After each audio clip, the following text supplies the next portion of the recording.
Hi, this is Erin with Best Life Physical Therapy, and I'm going to show you today how to do upper trap stretching, and this is for following up with a trigger point dry needling treatment. So after dry needling, we have a window of opportunity, 24 to 36 hours, to stretch those muscles and lengthen the tissue so that they don't go back to where they were before. So when we do the needling, it twitches and then it releases and goes back to its normal length. Now we just need to remind those muscles, hey, this is the new length. We don't need to go back to where we were.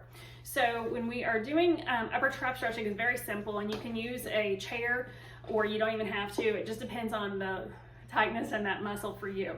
So it's a little bit, judge it yourself. So you're gonna bring your head over to the side and just let the weight of it come over.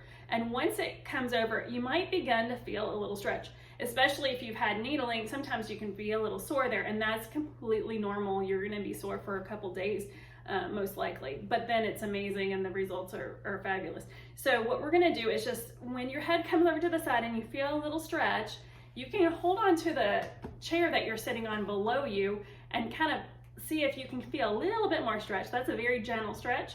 And then if that's fine, it's not really causing more pain, take your hand on top of your head very gently and just lay your hand on there. Don't really pull and make it painful. You're just gonna pull over and just hold that stretch very gently.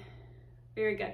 Now, if we have also dry needled the levator scapula muscle, then you'll know it if you look down and pretend like you have a pocket in your shirt and you wanna look down in that pocket.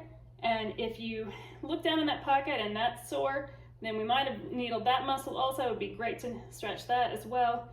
And give just the weight of your hand on your head to stretch that muscle. And we're gonna hold these about 20 seconds. And I would recommend that you do those several times today and tomorrow. So let's come to the other side. So just the weight of your head falls over to the opposite side and your fingers are holding onto the chair below you, and then your hands on top of your head, just the weight of it is enough. And just hold that 20 seconds. Yeah, it's just a nice little reminder for these muscles so that they remember that they don't need to be in that shortened position. So if you can do that about 6 times in the next 24 to 36 hours, that's gonna give you a much better outcome for your dry needling procedure.